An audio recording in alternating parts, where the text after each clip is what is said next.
Hi, and welcome back to the Positive Prepper. I know it's been a month since I put my last video out. I had to have a little surgery done on my lung. We're good, we're back. So today I want to talk about the Federal Secrets Task Force. Okay, this is predominantly spearheaded by Pam Bondi. They want to declassify information on the JFK assassination, the RFK assassination, the MLK Jr.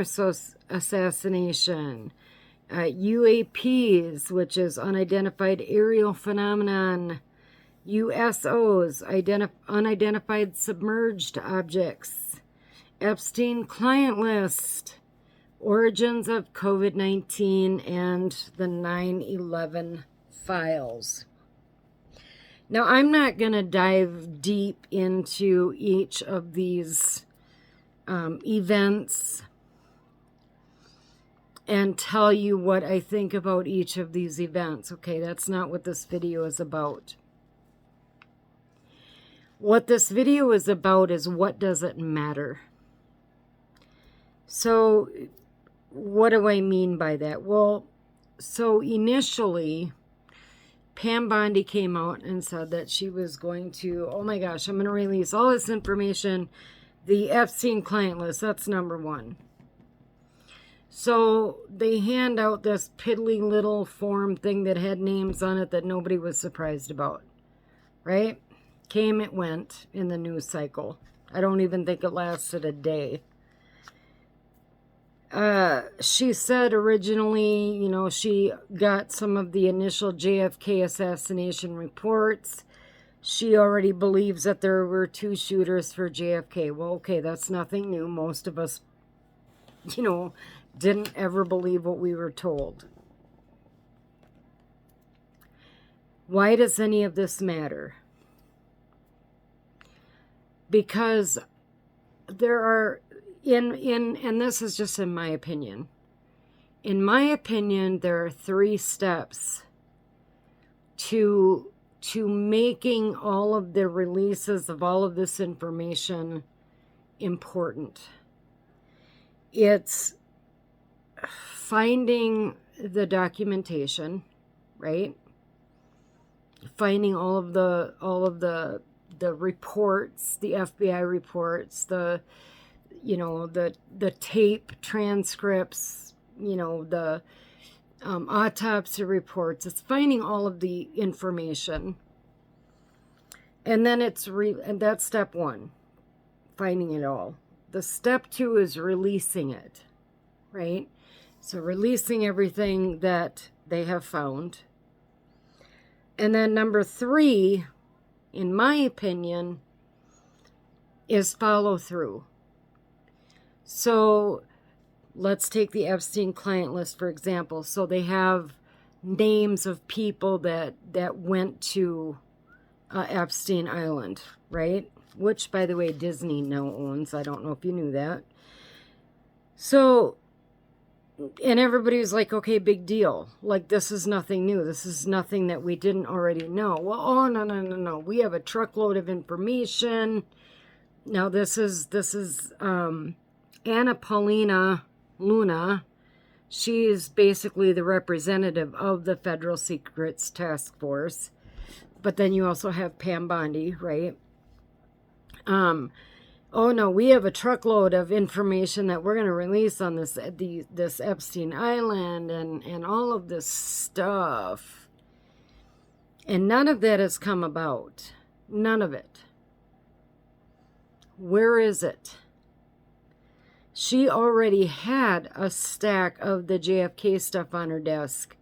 None of it's been released. And I can almost guarantee you that somebody took their black marker and went redacted through the whole thing. So the information that we're going to get on any of this stuff is going to be the stuff that we already knew. But let's pretend for a minute that there's new stuff. Is there going to be any accountability for it? So let's pick Prince Andrew, right? We know that he was on the Epstein list. Okay. Are they actually going to go talk to the survivors, the victims that are known so far? Are they going to go talk to them and say, hey, did this guy have anything to do with what was going on with you or any other victims that you're aware of? Are they actually going to follow through with investigations? Or is this just a smear drop, but we're not going to have any accountability for it?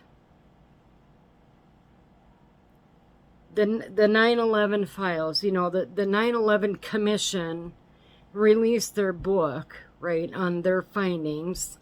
Although those of us that do our own research, we know that they did not include a lot of witness testimony and dialogue about some of the things that were going on before 9/11 happened, as well as during and after 9/11 happened. Okay. So are they just going to release what we've already been told in the media? Are they going to release more than that? Are they going to go talk to these witnesses that were not included in the 9/11 Commission report?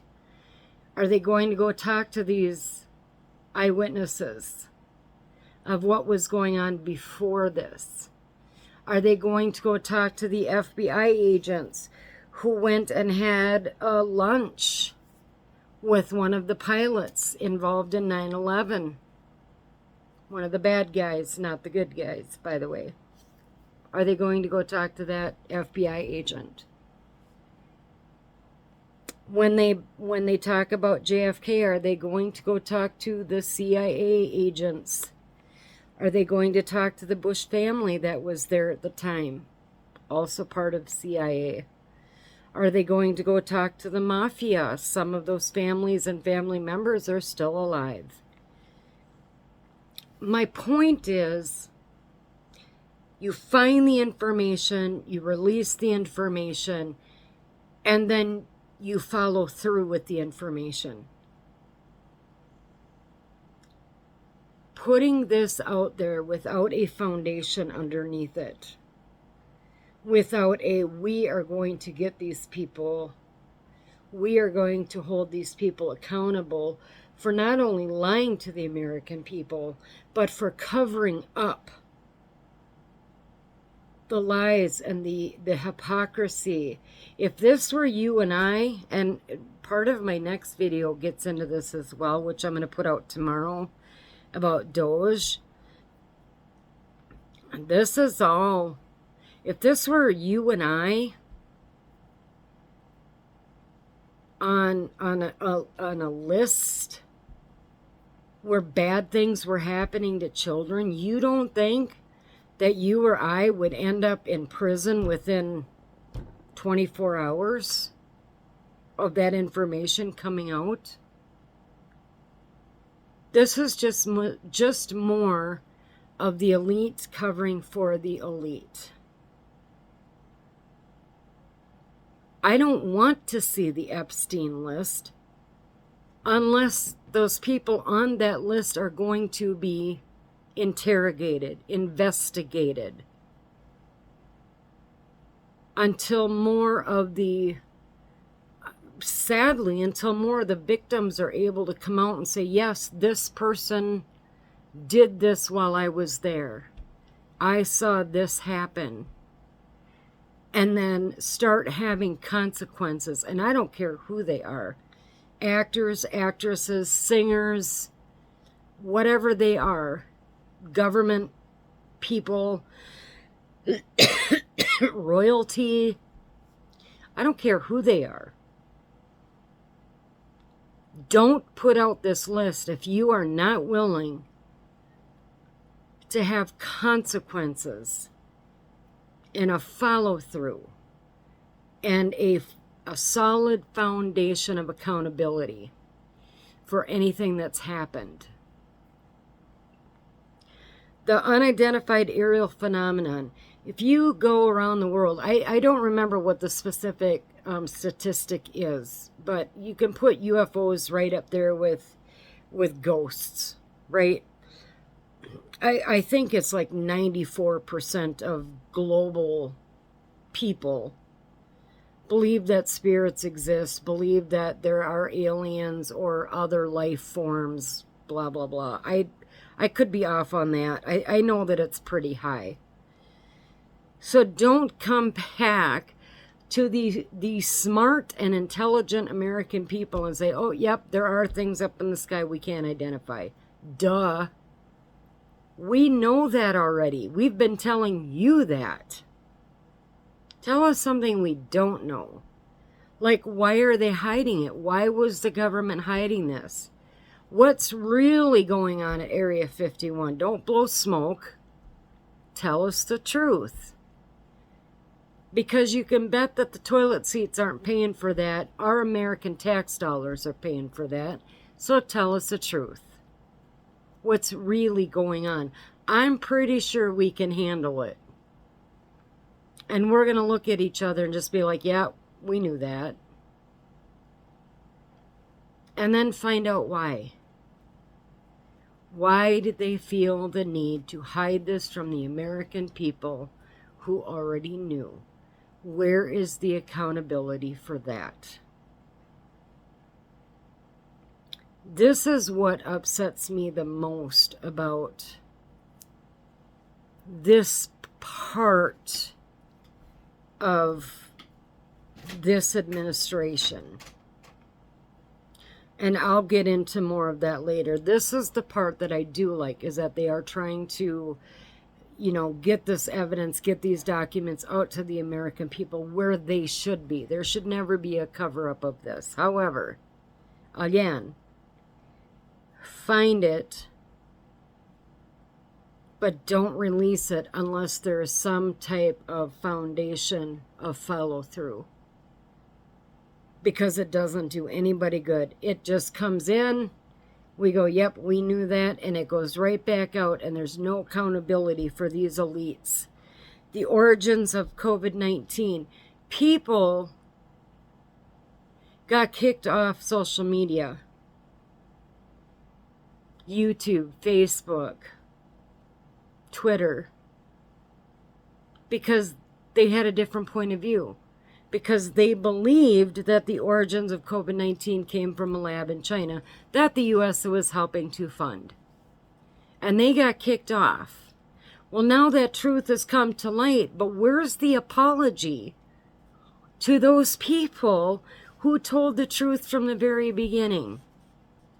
Where's the apology to these scientists about COVID to begin with, where the masks didn't work, this didn't work, and they were creamed,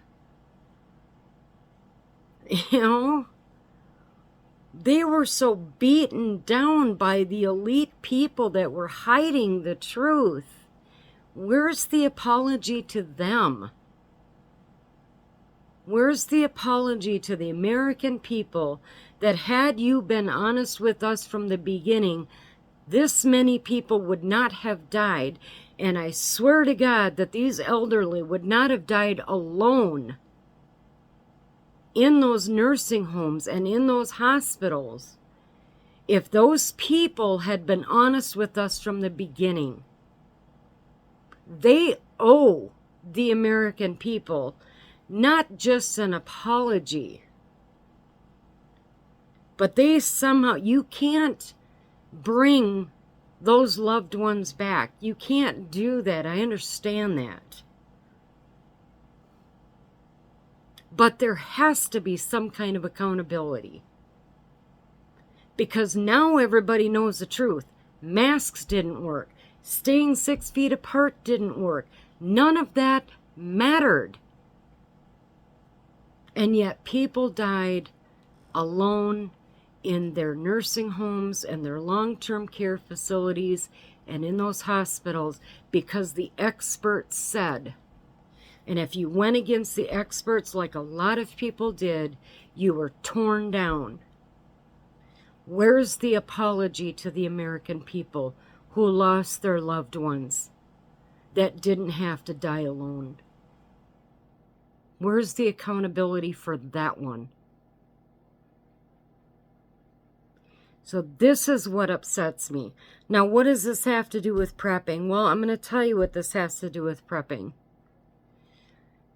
Because this video that I'm doing right now and the next video that I'm doing are going to show you that you and I, as regular American people,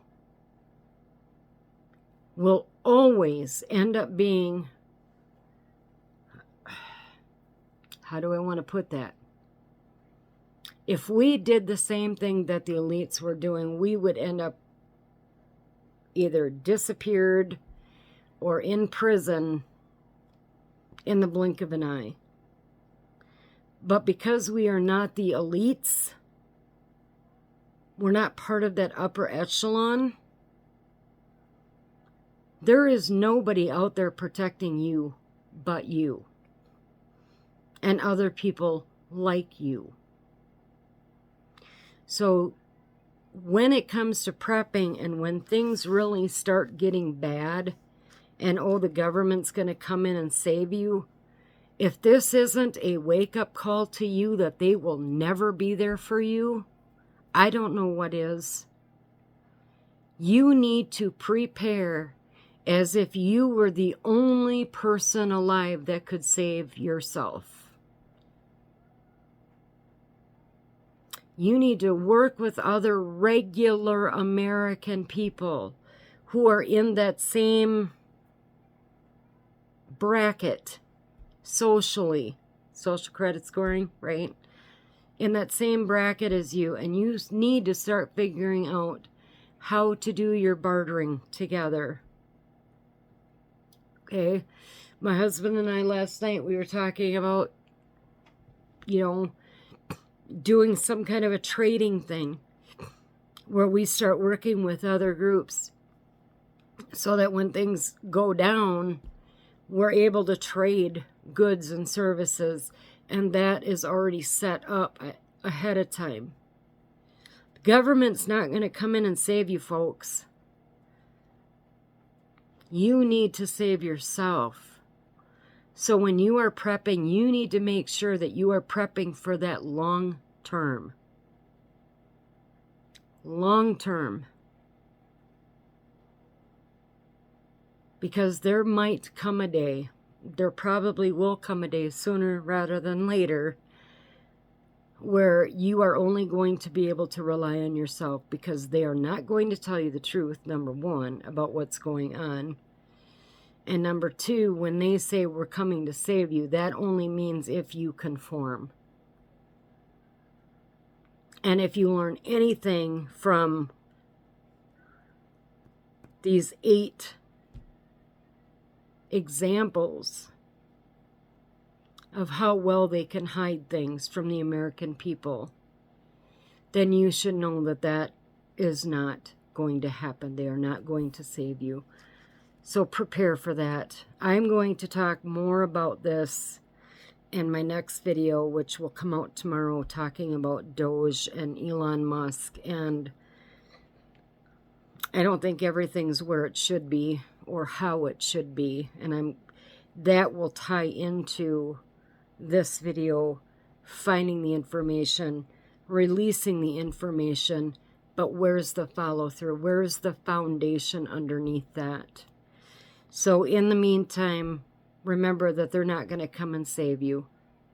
So stay safe, stay vigilant, and God bless.